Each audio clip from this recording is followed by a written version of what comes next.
अब ये काल कहता है उन 18 पृष्ठ पे विद्वेषर संहिता अध्याय 10 में, हे पुत्रों, ब्रह्मा विष्णु और ब्रह्मा को, हे पुत्रों, यह कृत आपने तप से प्राप्त किया है जिसकी जो कि सृष्टि की उत्पत्ति, ये ब्रह्मा को उत्पत्ति दी और पालन कहता है विष्णु को पालन का, सो मैंने प्रसन्न होकर तुम्हें दिया है। इसी प्रकार दूसरे दो कृत रुद्र और महेश को प्रदान किए हैं, परंतु अनुग्रह कृत कोई भी पाने को समर्थ नहीं है। जो पूर्व के कर्म तुमने समय से विसार दिए, रुद्र और महेश ने उनको नहीं बुलाया है। अब ये स्पष्ट हो गया। ये 4, इसमें 5 लिख दिए, ये 11 रुद्र और अन्य भी हैं, और इस काल के बेटे को भी रुद्र बोल देते हैं। जैसे आपने अभी शिवपुराण गीता प्रेस गोरखपुर से प्रकाशित में सुना था कि इस प्रकार ब्रह्मा विष्णु और रुद्र, वहाँ रुद्र इस महेश के विषय में है, और यहाँ इसने रुद्र 11 रुद्र अलग भी होते हैं, उनका भी विषय यहाँ पर लिया है। तो हमने केवल इतना ही लेना है कि हमारा काम चल गया कि ब्रह्मा विष्णु महेश से अलग एक और है, वो काल है, और जो ब्रह्मा विष्णु महेश का पिता है। अब समझदार को संकेत बहुत होता है, प्रमाण के लिए तभी बहुत कुछ मेरे पास है, लेकिन समय कम है, और भी करना था क्योंकि देवी पुराण गीता आदि में दिखाना है। तो परमात्मा की वो वाणी सफल हुई जो 600 वर्ष पहले परमात्मा ने कही थी। ये देखना है कि भगवान कौन है और विद्वान कौन है। जैसे यजुर्वेद अध्याय नंबर 40 के श्लोक नंबर 10 और 13 में ये कहा है कि उस परमात्मा को कोई तो जन्म लेने वाला यानी संभवात यानी उत्पन्न होने वाला, कोई कहते असंभवात यानी उत्पन्न नहीं होता, वो निराकार है, वो जन्म नहीं लेता, ऐसा कहते हैं। उसके विषय में सही जानकारी भी कोई तत्वदर्शी संत बताएंगे, उनसे सुनो। 13वें में कहा है कि कोई तो अशिक्षित को विद्वान मान लेता। 12-13 में दोनों का मिलकर है कि जिसको अविद्या, जो अशिक्षित है उसको तो अविद्वान कह देते हैं, और जिसने अक्षर ज्ञान हो गया, को थोड़ा बहुत किसी भाषा का, उसने विद्वान कह देते हैं। नहीं, विद्वान और अविद्वान की परिभाषा भी उस तत्वदर्शी संत बताओगा, उसे सुनना। अब ये ऋषि दानंद जैसे विद्वान थे, कबीर परमात्मा विद्वान थे, ये और जब ऋषि हुए हैं ब्रह्मा विष्णु, ये जो अन्य, ये विद्वान थे या परमात्मा कबीर विद्वान थे। अब जैसे 600 साल पहले परमात्मा ने वो ज्ञान अपनी सिंपल लैंग्वेज में उस विद्वान ने लिख रखा, जो कि ब्रह्मा विष्णु, ये पुराणों को भी हमारे हिंदू धर्म के ये ब्राह्मण लोग गुरुजी नहीं बता सके हमारे को। तो कौन विद्वान हुआ? कबीर परमात्मा। तो उस कबीर परमेश्वर ने 600 वर्ष पहले यही बताया था, अब मैं तुमसे कहूँ चिताई तेरे देवन की उत्पत्ति भाई, इनकी माँ अष्टंगी पिता निरंजन, ये जम दारुण वंशन अंजन। 3 पुत्र अष्टंगी जाए, हे ब्रह्मा विष्णु शिव नाम धराए, 3 देव विस्तार चलावे, इनमें यो जग धोखा खावे। ये तीनों देवता भगवान इस काल के विस्तार को चला रहे हैं, क्योंकि ब्रह्मा से जीवों की उत्पत्ति सृष्टि होती है, विष्णु से सतिथि, और शिव जी संहार कर देता है। क्योंकि काल भगवान को 1 लाख मानव शरीरधारी प्राणियों के जीव को शरीर से निकले हुए गंध को खाने का सूक्ष्म शरीर से एक श्राप लगा हुआ है। उसके लिए इसने हमें यहाँ पर मानव शरीरधारी प्राणियों को ऐसे रोका हुआ है, नहीं तो इसने मानव शरीर भी ना देता। यो काल परमात्मा ने इसको वहाँ ये श्राप दे दिया कि तू 1 लाख मानव शरीरधारी प्राणी डेली खाएगा। तो इसलिए इसने यो मनुष्य शरीर देना पड़ा, ना तो यो शरीर भी ना देता अपने को। एक योनि और बना दो कुत्ते के दे तन्यारी। तो ये कृपा परमात्मा ने हमारे पर और बख्श दी। हमने तो गलती बहुत बारी कर रखी है, लेकिन उस परमेश्वर को पता था ये कितने दुख पाओगे, और इनको मनुष्य शरीर मिलेगा तो मैं फिर समझा दूंगा, जाके अपने बच्चों को फिर ले आऊँगा अपने लोग में। 3 देव विस्तार चलावे, इनमें यो जग धोखा खावे। पुरुष गम कैसे कोई पावे है, काल निरंजन जग भरमावे। उस परमात्मा की का ज्ञान कैसे प्राणी पावे, काल सबको भ्रमित कर देता है, अज्ञान से भर देता है। तीन लोक अपने सुत दीन्या, सोन निरंजन बासालीन्या। तीन अपने बेटों, तीनों बेटों को ये तीन लोक दे दिए और स्वयं जाकर के, वो अभी बताया ना ऊपर काशी में रहता है, वो वहां रहते हैं युकाल। अलख निरंजन सुन ठिकाना, ब्रह्मा विष्णु शिव भेद न जान्या। ब्रह्मा विष्णु महेश को भी ना पता हो हमारा पिताजी कहाँ रहता, वो काल भगवान, इनको भी नहीं मालूम। केवल कबीर भगवान को पता उसके सारे ठिकाने का, और वो अपनी प्यारी आत्माओं सभी उन पुण्य आत्माओं को पहले बता के दिया, दिखा दिया था, जो आज हमारे लिए एक प्रूफ बन गई उनकी वाणी, परमात्मा देखे हुए संतों की। तीन देव सो उन उसको ध्यावे हैं, निरंजन का वो पार न पावे। और सारे समाधि लाला छक लिए 12,000 वर्ष तक, 12,000 देव वर्ष तक हो तो रखो, 12,000 देव वर्ष तक कहते विष्णु समाधि लाई, भगवान नहीं पाया। 4 युग तक विष्णु शिव ने ब्रह्मा ने समाधि लाई, भगवान नहीं पाया।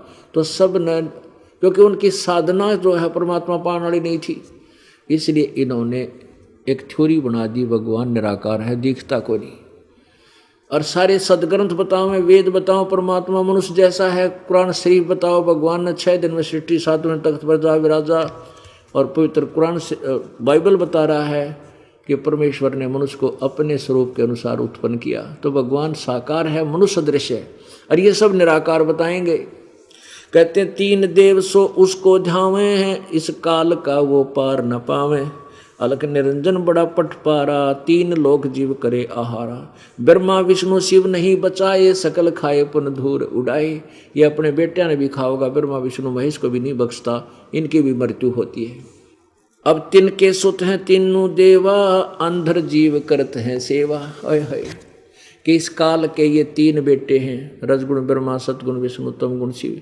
और ये अंधे जीव, ज्ञानहीन, अंधे तत्व ज्ञानहीन व्यक्ति इन्हीं की पूजा करते हैं, तीनों गुणों की।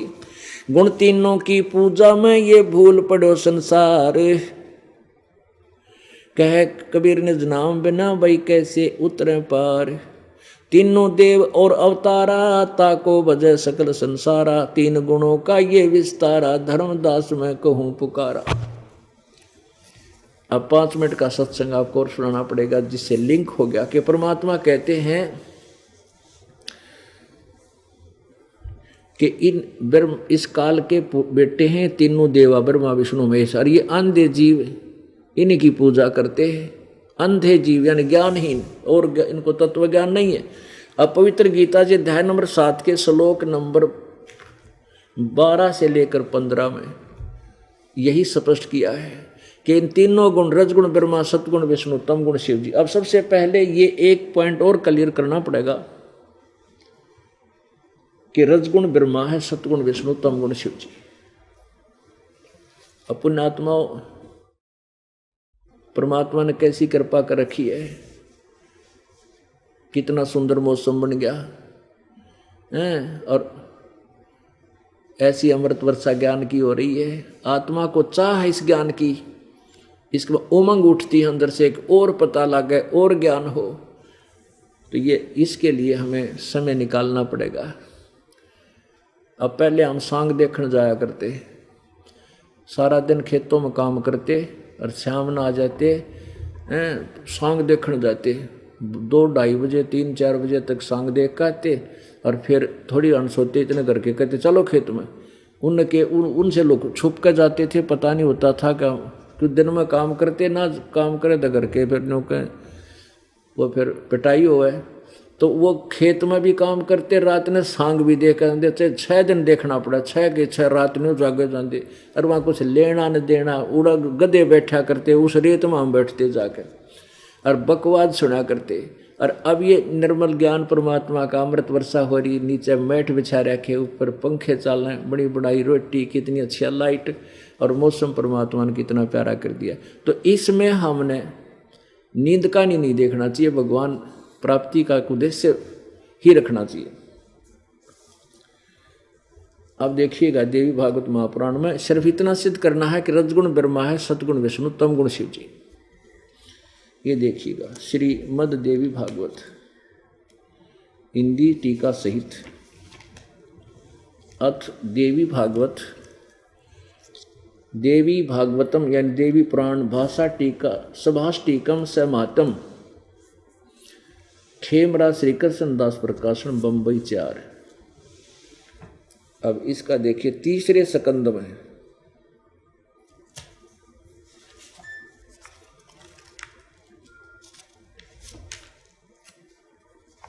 अथ श्रीमद् देवी भागवते भाषा टीका युक्ते तृतीय सकंध प्रारंभते।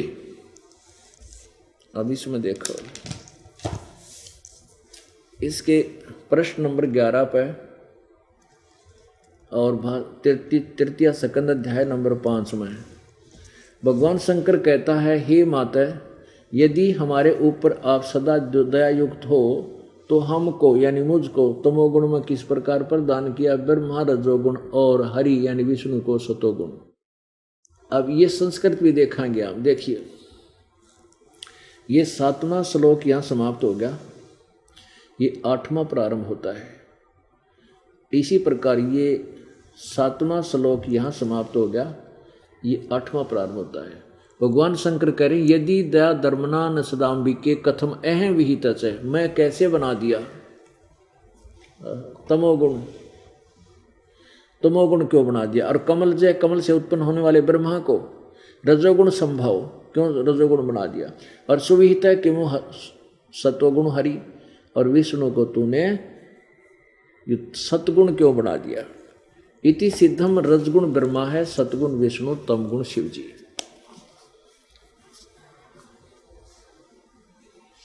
अब देखिएगा श्रीमद् भगवत गीता, ये श्रीमद् भगवत गीता अध्याय नंबर 7 का और श्लोक 12 से 15 आपको सुनाएंगे। ये देखिएगा अध्याय नंबर 7 और श्लोक नंबर यहाँ से 12।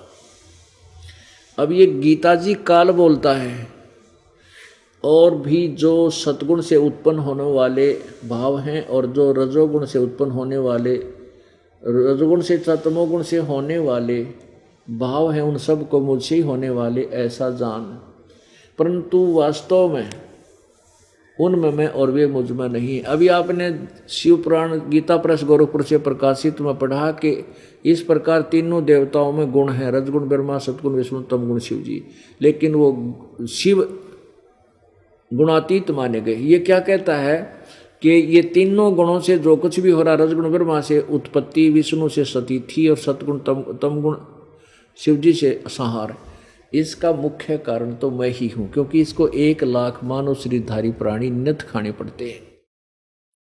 लेकिन ये कहता मैं इनमें नहीं, ये मुझ में नहीं, क्योंकि इनसे अलग रहता है। अभी परमात्मा ने अपनी वाणी में बताया कि वो ज्योत सुन ठिकाना, ज्योत निरंजन सुन ठिकाना, वो तो ऊपर रहता है।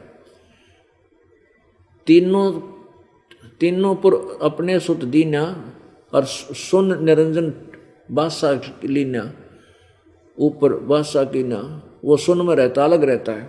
तो अब क्या कहता है 13वें में, देखो 13वें में क्या कहा है, 7वें अध्याय के 13वें श्लोक में, गुणों के कार्य रूप रजगुण ब्रह्मा, सतगुण विष्णु, तमगुण शिव जी, इन तीनों प्रकार के भावों से संसार प्राणी समुदाय मोहित हो रहा है। इन तीनों गुणों से परे मुझ अविनाशी को नहीं जानता, यानी ब्रह्मा विष्णु महेश से ऊपर मुझे भी नहीं जानता, यानी ब्रह्म को भी नहीं जानता ये।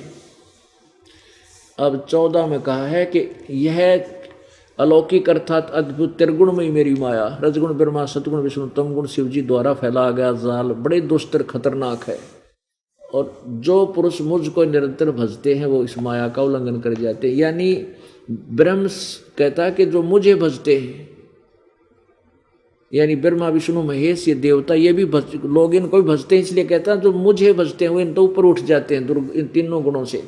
अब 15वें में तोड़ पाड़ दिया, इस माया के द्वारा रजगुण ब्रह्मा, सतगुण विष्णु, तमगुण शिव जी के अतिरिक्त जो किसी और की पूजा नहीं करते, ना सुनने को तैयार, जिनका ज्ञान हरा जा चुका है, इन्हीं के मिलने वाले लाभ पर जो आश्रित हैं, आसुर स्वभाव को धारण किए हुए हो राक्षस स्वभाव, इन तीनों गुणों के पुजारी रजगुण ब्रह्मा सदगुण विष्णु तमगुण शिव जी के पुजारियों को क्या संज्ञा दी है गीता ज्ञानदाता ने? असुर स्वभाव के, राक्षस स्वभाव को धारण किए मनुष्यों में नीच और दूषित कर्म करने वाले मूढ़ लोग, मूर्ख लोग, और मुझको नहीं भजते। अब इससे सिद्ध हो गया कि रजगुण ब्रह्मा सतगुण विष्णु तमगुण शिव जी ये पूजा के योग नहीं, इनकी पूजा नहीं करनी। और इनको पूजते हैं वो राक्षस स्वभाव के दूषित कर्म करने वाले। क्यों कहा? जैसे तमगुण शिव की पूजा की थी रावण ने, और क्या संज्ञा पाई उसने, क्या उपमा पाई? राक्षस कहलाया और ऐसा जुल्म कर दिया, पर नारी को हर लिया, अपनी माँ को हर लिया जो 3 लोक की जननी कहलाती है, और कुत्ते वाली मौत मरा। राक्षस की पदवी, ऐसा जुल्म, मांस खावे, शराब पीवे और भगत को आवे। ब्राह्मण बाणा क्रम कसाई, जन्म तो ब्राह्मण के घर में और काम कसाई वाले सारे। तो ये इन पूजाओं का ये प्रतिफल। फिर एक भस्मागिरी नाम का एक साधक था जिसने तमगुण शिव की साधना 12 वर्ष तक ऊपर न पैर करके नीचे न शीश करके की, और पहले हजारों वर्ष अलग से तप किया इसी उद्देश्य से। 12 वर्ष तो शिव जी के द्वार का आज्ञा करके की। पार्वती ने एक दिन कहा कि हे महादेव, आप तो भगवानों के भगवान हैं, आपका ये उपासक क्या मांगता है, इसको फारिग करो यहाँ से। तो फिर भगवान शिव ने कहा कि मांग भाई भस्मागिरी, के मांगा मेरे तय। अब भस्मागिरी ने कहा भगवान ऐसे नहीं, पहले वचनबद्ध हो जाओ फिर मांगूंगा। भगवान ने सोचा साधु संत के मांगेगा, एक आधी सिद्धि मांग लेगा, दे दूंगा। कहने लगा भाई ठीक है, भगवान शिव ने कहा मैं वचनबद्ध होता हूँ, मांग क्या मांगता है। अब जब वह खड़ा हो गया सीधा, वो छोड़ दी बात तपस्या, कहने लगा मुझे भस्म कड़ा दे दे। भगवान शिव के पास एक कड़ा पैर रखा था, भस्म कंडा, और उसमें ऐसी शक्ति थी कि किसी के सिर के ऊपर रख कर उसने न्यू कह देना भस्म, वो मर जाता था, अगले वाला जल जाता था, राख हो जाती थी। इस बात का ज्ञान, इस बात की जानकारी थी भस्मागिरी ने। और भस्मागिरी किस उद्देश्य से तपस्या कर रहा था, किस उद्देश्य से वो कड़ा मांगा? उसका उद्देश्य था कि भस्म कड़ा लेकर पार्वती ने तो पत्नी बना और शिव जी ने मारूंगा, और भगवान उससे की भक्ति करे, उससे के प्रति इतना खोट है। तो भगवान शिव ने सोचा भी साधु संत से जंगल में रहता है, अपनी रक्षा के लिए मांगता होगा, निकाल के दे दिया अगले बच्चा। अब जब उस बच्चा के हाथ में कंडा आ गया ना, भस्म कड़ा ने बोला बोले शिव जी होशियारी इतना बनाऊंगा, ठीक है। अब कहने लगा तुझे मारूंगा और पार्वती को पत्नी बनाऊंगा। अब भगवान शिव जी वहां से भाग लिए, दौड़ लिए। अब पुण्यात्मा ये हम रोज पढ़ा करते, पर ये ऑपरेशन हो गया मोतियाबिंद का, अब दिखने लगे ये भगवान नहीं थे, ये अविनाशी नहीं थे। उस भस्म कड़े तो डर के भाग लिए, तो ये अविनाशी नहीं थे। फिर वो आपको आगे कहानी पता है भाई, भगवान ने आकर के पार्वती रूप बनाया, उसको नचा कर उस राक्षस को मारा, फिर भस्म कड़ा वापस ले आई। अब ये सिद्ध हो गया परमात्मा जो कहा करते। और गीता जी क्या बताती है कि तीनों गुणों की भक्ति, जैसे राक्षस स्वभाव को धारण किए मनुष्यों में नीच दुष्कर्म करने वाले मूर्ख, बताइए भस्मागिरी तो नीच भी कर्म कोई करेगा, अपने भगवान की पत्नी पर बदनीयत रूसे की पूजा करे, उसी से मांगने जा रहा, ऐसे जुल्म। क्योंकि परमात्मा कबीर जी के शरण में आए बिना यू काल नचला ना टिके। ये मन काल है, काल का दूत है, और जब तक हम परमेश्वर कबीर जी की शरण में नहीं आते, यू काल किनारा नहीं पकड़ता, कुछ ना कुछ बकवाद खड़ी करे रखेगा। कबीर परमात्मा नहीं करने देंगे इसने, ये समर्थ शक्ति है। और 21 ब्रह्मांड का यू मालिक है, ना ब्रह्मा के काबू में, ना विष्णु के, ना शिव जी में। ये तो कबीर भगवान के नाम से, इसकी शरण में आने से ये दूर हट जाता है। फिर तो नाड़ मारता रहे, गर्दन हिलाव है, माथा पकड़ कर रोए है कि ये तो गए सारे मेरे तक। अब हिरण्यकशिपु ने इस रजगुण ब्रह्मा की पूजा की थी, हिरण्यकशिपु ने के पदवी पाई, अपने बेटे का दुश्मन हो गया, राक्षस कहलाया और कुत्ते वाली मौत मरा। ऐसे ही एक बार कुंभ का मेला लगा था, वहाँ पर ये गिरिपुरी वैष्णो जो तीनों गुणों के उपासक और विष्णु के उपासक ये सभी कुंभ के मेले में स्नान करने के लिए पहुँच गए। न्यारे न्यारे इकट्ठे हो गए अपने अपने ग्रुप में। और हर की पैड़ी हरिद्वार में पर भी लगनी थी, उसमें स्नान के लिए सुबह सुबह पहुँच गए। सबसे पहले नागा पहुँच गए हर की पैड़ियों पर। नागा ये भी शिव के उपासक होते हैं और ये वैष्णो जो होते हैं ये विष्णु जी के उपासक हैं। तो पीछे से वैष्णो का ग्रुप आ गया, विष्णु उपासकों का, सतगुण विष्णु उपासकों का। वो कहने लगे उन नागा को जो नहाने की तैयारी पकड़ रहे थे गंगा के किनारे पर भी के समय, विष्णु उपासक कहने लगे भाई नागो, ओ नागाओ तुम बाहर आओ, तुम स्नान मत करना, पहले हम श्रेष्ठ हैं, पहले हम स्नान करेंगे, हम विष्णु उपासक हैं, हम भगवान के शिव विष्णु सबसे श्रेष्ठ भगवान है, देवता है। अब नागा कहते हैं नहीं हम श्रेष्ठ हैं, हम त्यागी और बैरागी हैं, हम निवस्त्र रहते हैं, हमने जो है ना किसी और वस्तु की चाह भी नहीं होती, हम श्रेष्ठ हैं। अब विष्णु उपासक कहने लगे और तुम काहे के श्रेष्ठ हो, नंगे फिरते हो पशु की तरह, नहाते न धोते, सिर फिर न राख लपेटे पड़े रहते हो, बाहर मरो, तुम मत नहाना, पहले हम नहाएंगे।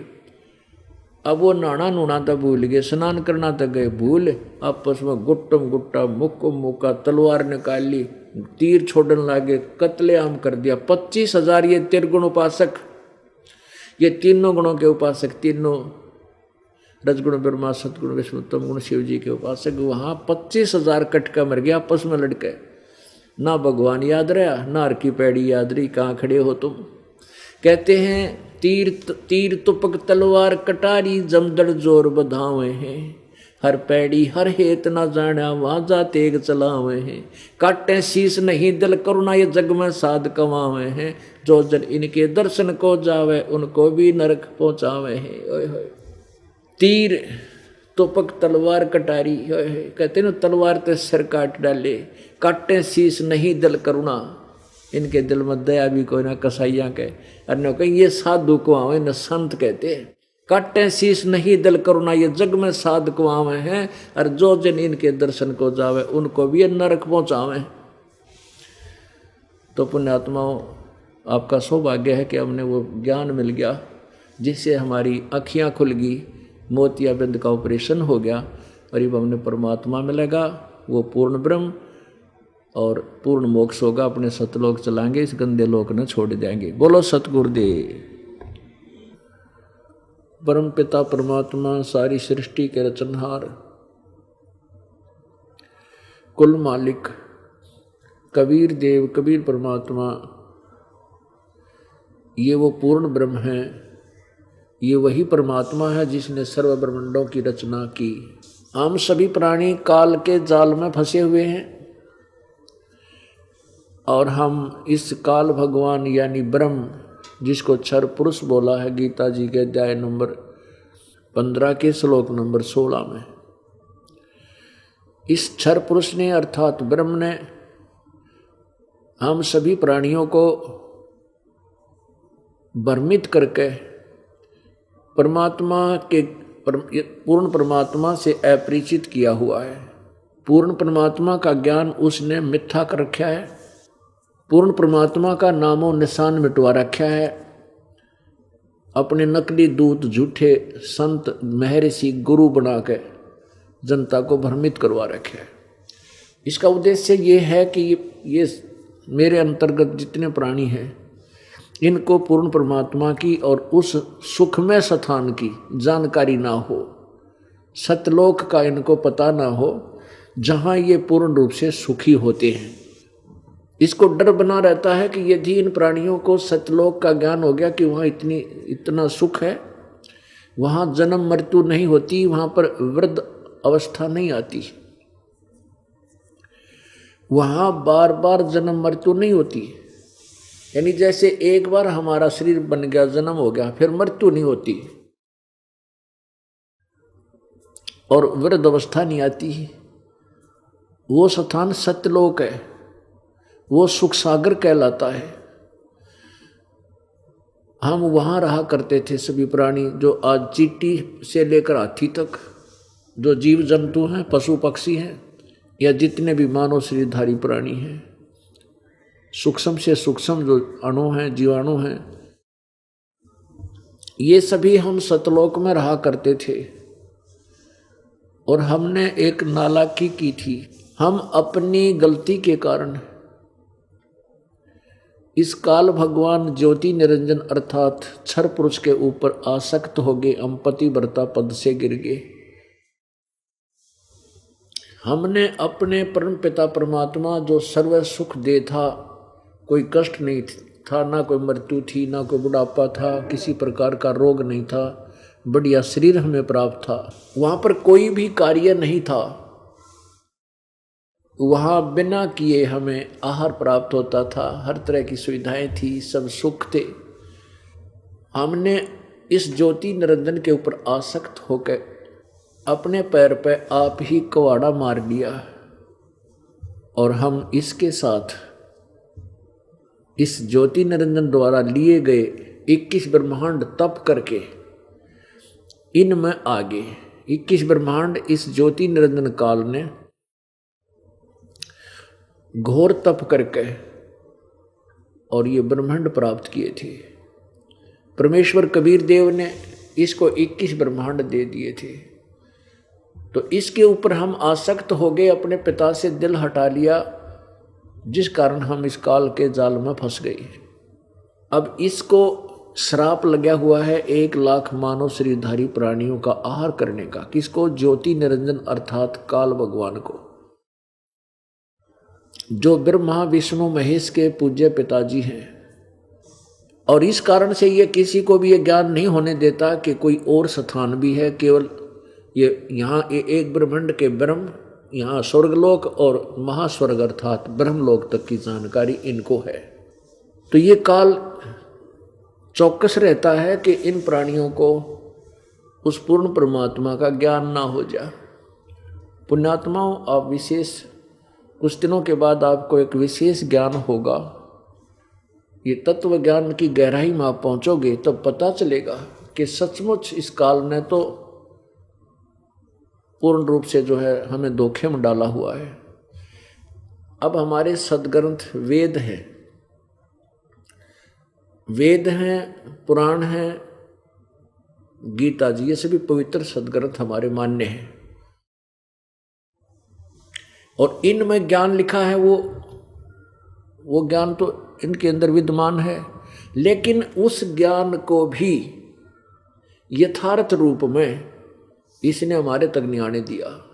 ये नकली झूठे गुरु बनाकर ब्राह्मण ऋषि, मैं ऋषि, मंडलेश्वर, इनके द्वारा शास्त्र विरुद्ध ज्ञान पूरे मानव समाज में फैला दिया।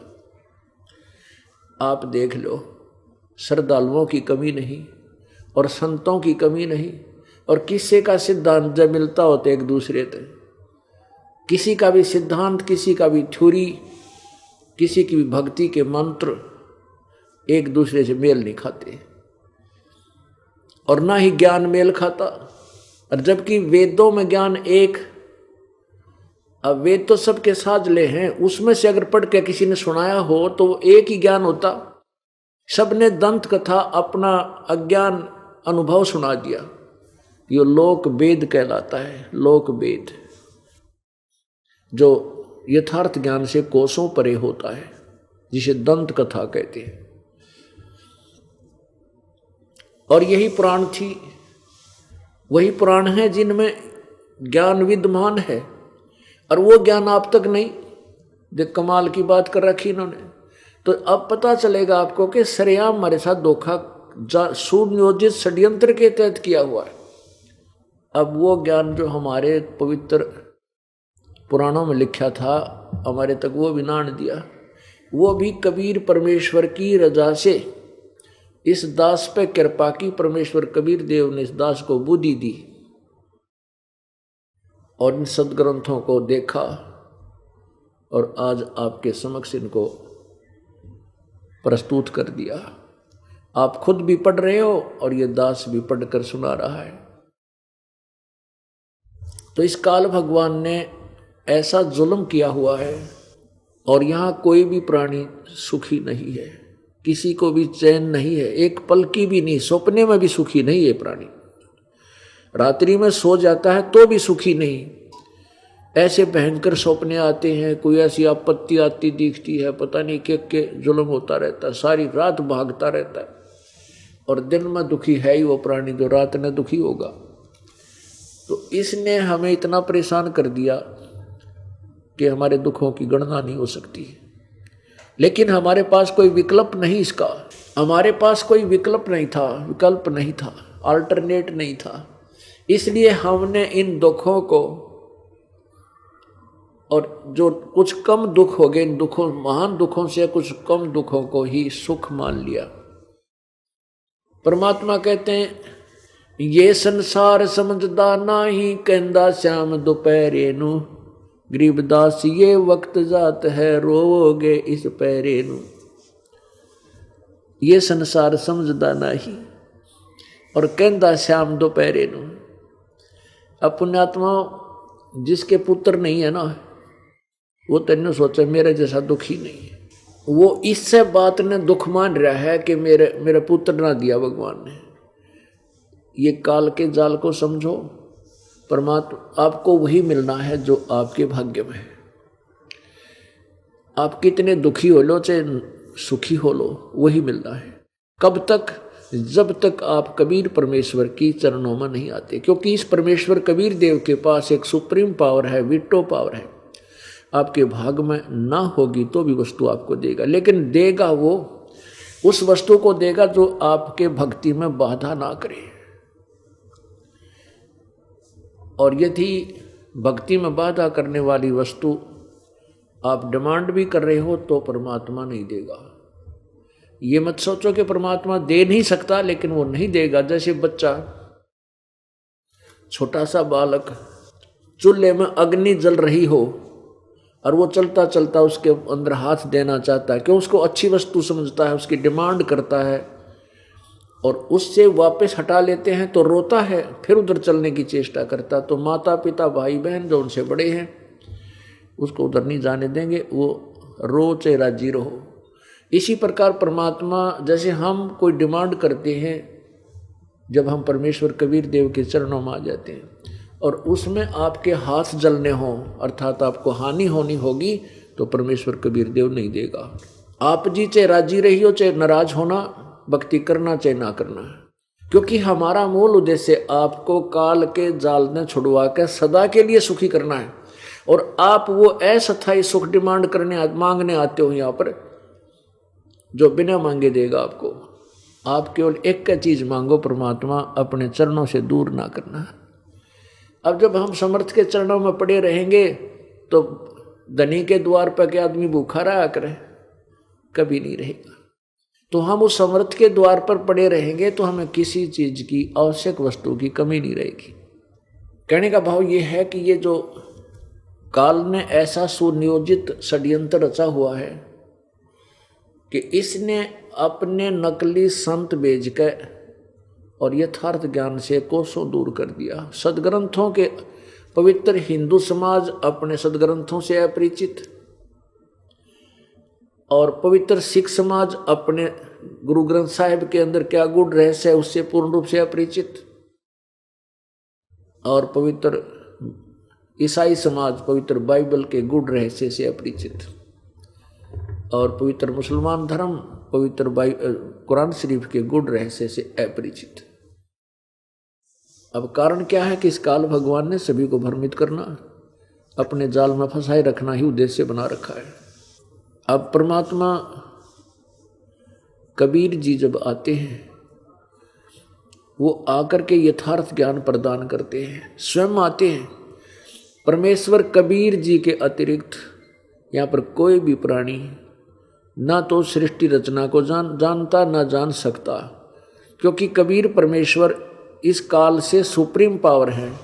इस काल के सामने, इस काल के लोक में कबीर परमात्मा ही आकर के अपने यथार्थ ज्ञान को बताता है। अन्य की बुद्धि काल के हाथ में हो जाती है जब वो यहाँ आता है, और काल परमात्मा से डरता है। कहते काल डरे करतार से, जय जय जय जगदीश। ये जोरा जोड़ी झाड़ता पगर्द डारे शीश। परमात्मा कबीर जी अपने द्वारा रची हुई सृष्टि को आप ही बताते हैं। जैसा कि आपने कल सत्संग में सुना था कि परमेश्वर कबीर जी ने आज से लगभग 600 वर्ष पूर्व अपने द्वारा रची हुई सृष्टि को यथार्थ रूप में उस सृष्टि रचना का ज्ञान कराया था। और इस काल की उत्पत्ति, काल का जन्म कैसे हुआ, इस ब्रह्म की उत्पत्ति कैसे हुई, ब्रह्मा विष्णु महेश की उत्पत्ति किससे हुई, इसके इनके माता पिता कौन हैं, ये जानकारी आपको स्वयं कबीर परमेश्वर ने आकर ही बताई थी। जैसे गीता जी अध्याय नंबर 10 के श्लोक नंबर 2 में ये गीता ज्ञान दाता काल भगवान कहता है कि अर्जुन मेरी उत्पत्ति को न तो देवता लोग जानते न ऋषि जानते, क्योंकि इन सब का आदि कारण मैं हूँ। क्योंकि ये सभी इस काल के पुत्र हैं, इन्हीं से इनकी उत्पत्ति हुई है। अब जैसे पिता की उत्पत्ति को, पिता की डेट ऑफ बर्थ को, पिता के जन्म को संतान नहीं जान सकती, दादाजी बताता है उसको डेट ऑफ बर्थ भी याद होती है, जन्म तिथि भी याद होती है।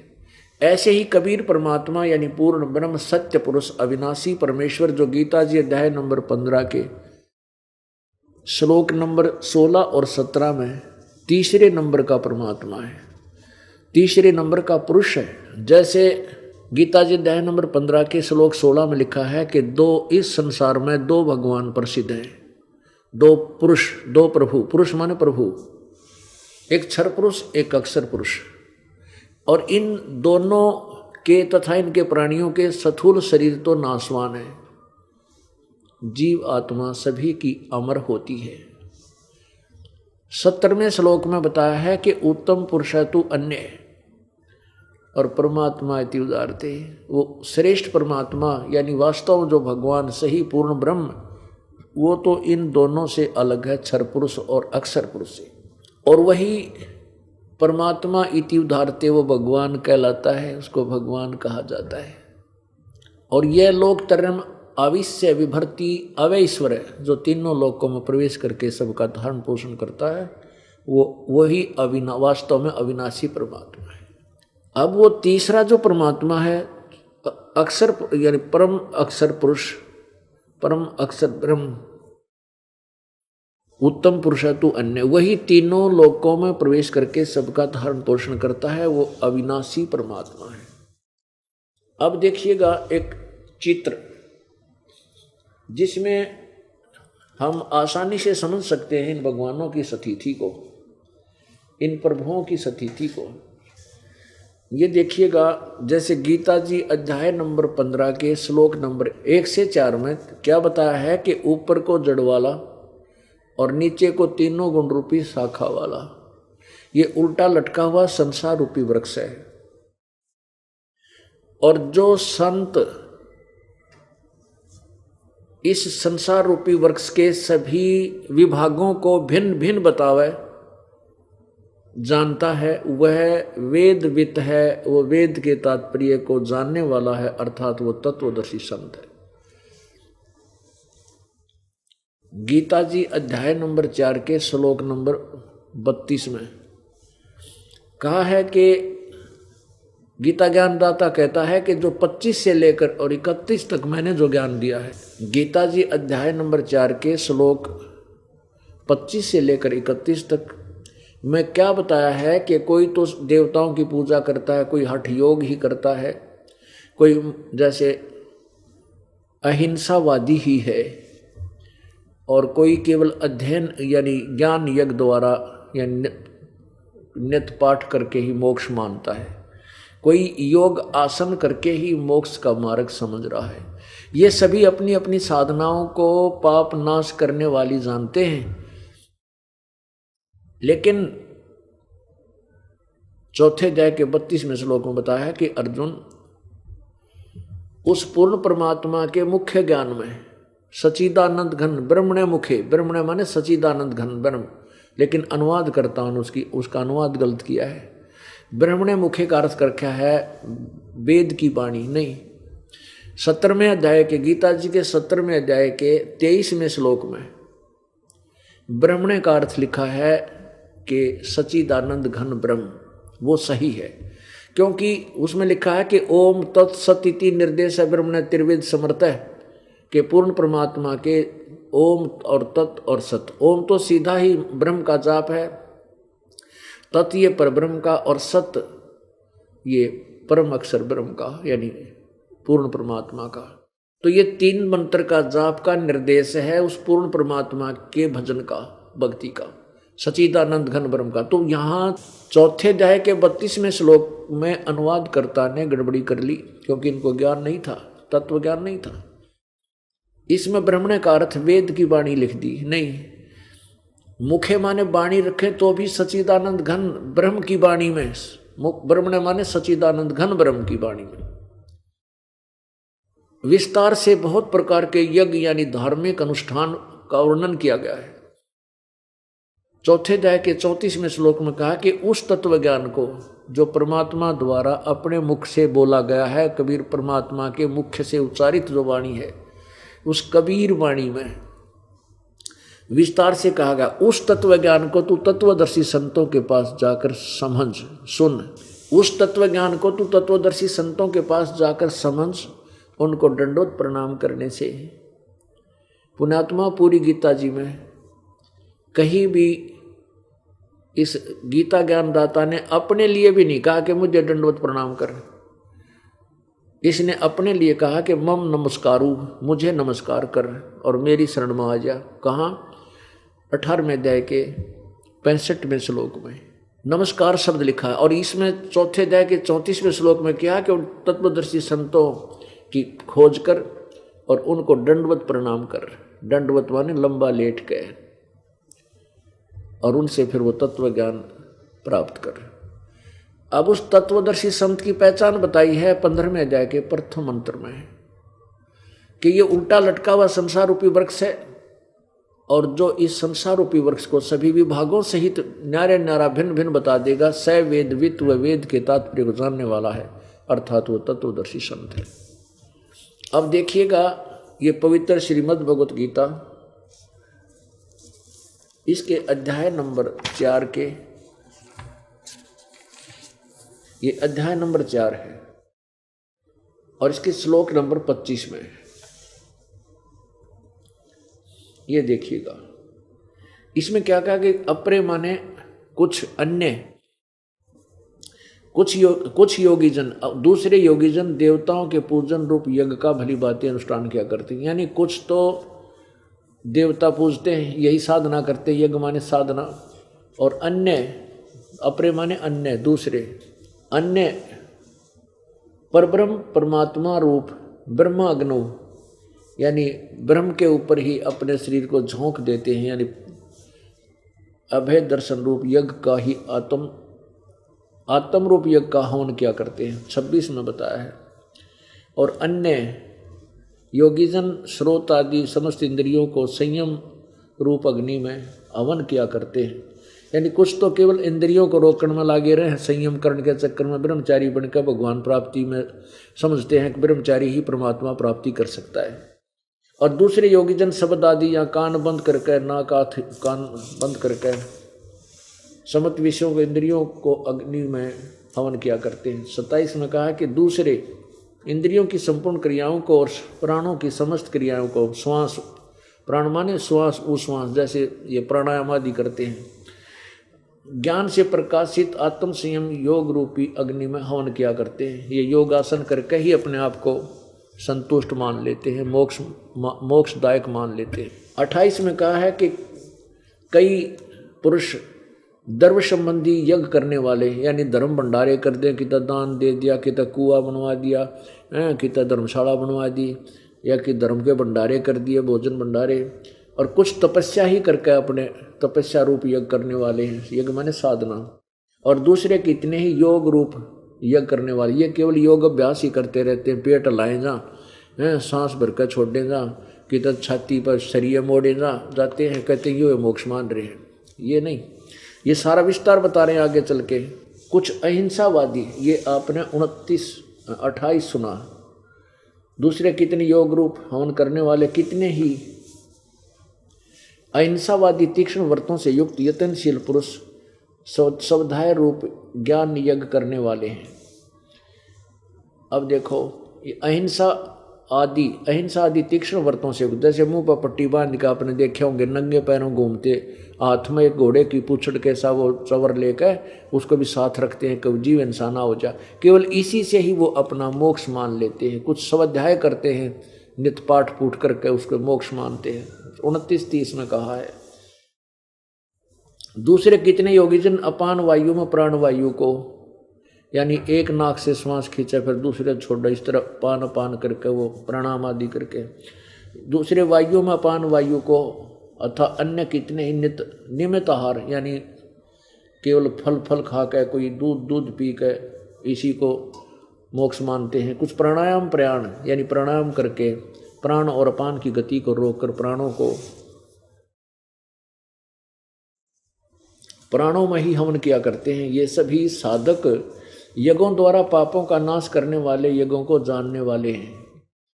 इसका अर्थ यह है कि सब अपने अपने द्वारा किए जा रहे अनुष्ठानों को पाप नाशक जानते हैं, इसका ये अर्थ है। 32 में स्पष्ट किया है। अब इसका 25 से लेकर 30 तक का ये निर्णायक ज्ञान ये बनता है कि कोई तो जैसी भी जो साधना कर रहा है वो अपनी साधना को पाप नाशक जानकर करता है। यानी अब जिसका न्यू हो जाए कि मैं जो साधना कर रहा हूँ ये व्यर्थ है, तो करेगा कौन उसको? जो भी जिस साधना को करता है, चाहे कोई व्रत रखा है या कोई डेली कोई पाठ पूठ करता है, नित्यनेम करता है, तो वो उसको कुछ लाभदायक मान ही रहा है, तभी करता है, ना तो कौन करे उसको। अब आगे बताया है कि चौथे अध्याय के 32वें श्लोक में स्पष्ट किया है कि इस प्रकार के जो आपने अभी सुना, कोई ऐसे करता है, कोई ऐसे करता है, कोई ऐसी साधना करता है, ये साधना भी और भी विस्तार से यथार्थ ज्ञान भी उस परमात्मा के मुख्य ज्ञान में, यानी सवसम वेद में, 5वें वेद में लिखा है, विस्तार से कहा गया है। और वो 5वां वेद है कबीर परमेश्वर की वाणी, कबीर वाणी, परमात्मा के द्वारा उच्चारित ब्रह्मणे मुखे, यानी पूर्ण परमात्मा के द्वारा अपने मुखारविंद से उच्चारित वाणी को ब्रह्मणे मुखे कहते हैं, पूर्ण परमात्मा की वाणी। मैं विस्तार से कहा। अब देखो 32वां, अब 30 तक आपने देख लिया, और 31 में इतना वर्णन किया है कि जो भक्ति नहीं करते वो तो कति है, उनका तो बिरान माटी होगी। जो श्रेष्ठ साधना करते हैं वो पूर्ण परमात्मा को प्राप्त होते हैं। जो शास्त्र अनुकूल साधना करते हैं वो परमात्मा को प्राप्त होते हैं, और जो साधना नहीं करते वो ना तो इस लोक में सुखी ना परलोक में सुखी। अब देखो 30 तक आप पढ़ चुके हो, 31 पढ़ाता हूँ, ये देखिएगा। अध्याय नंबर 4 का मंत्र, श्लोक 31। हे कुरुश्रेष्ठ अर्जुन, यज्ञ से बचे हुए अमृत का अनुभव करने वाले योगी जन, सनातनम ब्रह्म, यानी ये सनातन ब्रह्म का है, तो कोई असनातन भी है। सनातन माने सदा रहने वाला, अविनाशी, और कोई असनातन भी है, इसलिए सनातन ब्रह्म प्रयोग किया। असनातन ये खुद है ब्रह्म जो बोल रहा है, ये नाशवान है। सनातन पर ब्रह्म परमात्मा को प्राप्त होते हैं। और यज्ञ करने वाले पुरुषों के लिए, जो साधना नहीं करते, तो मनुष्य लोक भी सुखदायक नहीं, तो फिर परलोक कैसे सुखदायक हो सकता है। अब 32 में बताया है, निचोड़ कर दिया, चौथे अध्याय का 32वां श्लोक। इस प्रकार बहुत तरह के यज्ञ ब्रह्मणे मुखे, इन्होंने वेद की वाणी लिख दिया, वेद की वाणी। अब यहाँ ब्रह्मणे का अर्थ क्लियर करना पड़ेगा हमने, तब इस निर्णय पर पहुंचेंगे कि पवित्र गीता जी हमें क्या संदेश दे रही है। अब देखिएगा 70वें अध्याय का 23वां श्लोक, ये अध्याय नंबर 17 श्रीमद् भगवत गीता अध्याय नंबर 23 में यहाँ लिखा है, ओम तत्सत इति निर्देश ब्रह्मणे त्रिविध समर्थ। बिल्कुल स्पष्ट किया है। ओम तत्सत इति निर्देश है, ओम तत्सत इति निर्देश है, ब्रह्मण त्रिविध समर्थ है। ब्राह्मण विद्वान पुरुष, ब्राह्मण माने विद्वान पुरुष, तेन वेदा च यगा च विहिता पुरा। ओम तत्सत, ये उस ब्रह्मण माने सच्चिदानंद घन ब्रह्म का, ये ब्रह्मण का अर्थ इन्होंने खुद लिखा है, सच्चिदानंद घन ब्रह्म यानी परम अक्षर ब्रह्म का नाम कहा है। अब देखो 8वें अध्याय के और 13वें श्लोक में गीता ज्ञान दाता अपना मंत्र बताता है कि मेरा तो केवल एक ओम मंत्र है। ये 8वां अध्याय और 13वें में ओम इति एकाक्षरम, ओम इति एकाक्षरम ब्रह्म व्यवहारन माम अनुसमरण। गीता ज्ञान दाता कहता है कि माम ब्रह्म, मुझ ब्रह्म का ओम इति, ओम यह ओम, यह एक अक्षरम, एक अक्षर मंत्र है। मेरा केवल एक ओम अक्षर है, मुझ ब्रह्म का केवल एक ओम अक्षर है। और व्यवहारन अनुसमरण, उच्चारण करके सुमन करने का, ये प्रियाति तजन देहम सयाति परमाम गति, जो इसका अंतिम श्वास तक मेरा सिमरण कर, इस ओम का सिमरण करता है, वो परम गति को, मेरे वाली परम गति को प्राप्त होता है। अब यहाँ देखिएगा, अब 17वें में क्या बताया, 17वें के 23 में बताया है कि उस पूर्ण सच्चिदानंद घन ब्रह्म का, अपना नहीं, गीता ज्ञान दाता का नहीं, इससे कोई अन्य परमेश्वर पूर्ण परमात्मा के मंत्र के विषय में जानकारी है। ओम तत्सत इति निर्देश है, ब्रह्मण त्रिविध समर्थ है। ब्राह्मणा मान विद्वान पुरुष, वैसे ब्राह्मण का अर्थ होता है जो ब्रह्म पहचान है, यानी तत्वदर्शी संत, लेकिन ब्राह्मण ठीक नकली हो गया, इसलिए वो तत्वदर्शी संत अलग से कहना पड़ा। तेन वेदा च यगा च विहिता पुरा, तेन वेदा यानी उसी ज्ञान के आधार पर विद्वान पुरुष प्रारंभ में ये अपनी अनुष्ठान किया करते थे, इस तरह के मंत्र करते थे। अब क्या लिखा, हमने यहां निर्णय लेना, केवल ब्रह्मण का अर्थ देखना है। ओम, इन्हीं के द्वारा अनुवाद, ओम तत्सत, यह ऐसे यह 3 प्रकार का सच्चिदानंद घन ब्रह्म का नाम कहा है। अंडरस्टूड हो गया, गीता ज्ञान दाता से कोई और परमात्मा है और उसका मंत्र है ओम तत्सत। ओम तो सीधा है, तत् और सत ये सांकेतिक है, ये दास बताओगा, क्योंकि इस दास के अतिरिक्त इन 3 मंत्रों का इस पृथ्वी पर किसी को भेद नहीं है। हाँ, मेरे से इस दास से उपदेश लेकर कोई बागी बनकर बकवाद कर रहा है, बताता है, कहीं नाम देता है, वो अधिकारी नहीं है, वो झूठे, वो डुप्लीकेट जो है ना पासपोर्ट बना रहा है।